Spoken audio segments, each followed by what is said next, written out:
Today we're talking about a dangerous parlor game for this installment of spooky Victorian era Christmas traditions, and the game was called Snapdragon. So Snapdragon was a slightly dangerous game, very popular on Christmas Eve.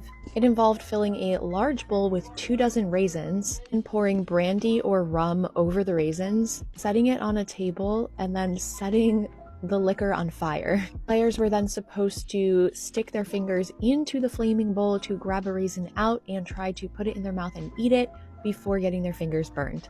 So they were quite literally risking burning their hands to plunge their fingers into the bowl and pluck out flaming raisins. If any players managed to pluck out a raisin, they had to immediately, like I said, pop it into their mouth, and whoever lost the game had to perform some sort of unsavory task. Both a dangerous game and a spooky game, because typically it would be played during the evening when it was dark. Most of the time people were using grease lamps, candles, or fireplaces to light their homes, and the flames from the game would create kind of a spooky effect of shadows on the walls. A Victorian poet named Eliza Cook wrote this little rhyme: "We shall have sport when Christmas comes, when Snapdragon burns our fingers and thumbs." In this image, it looks like a bunch of children are playing, so I'm not sure if that's the greatest idea. There was also another spin-off of Snapdragon called Flapdragon, and in Flapdragon, players placed a lit candle into a jug of ale and tried to take a sip without burning their beards, eyebrows, or hair.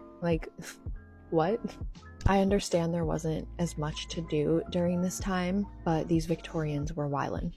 So Snapdragon or Flapdragon, would you play either game at your holiday party? Let me know, and stay tuned for more spooky Victorian era Christmas traditions.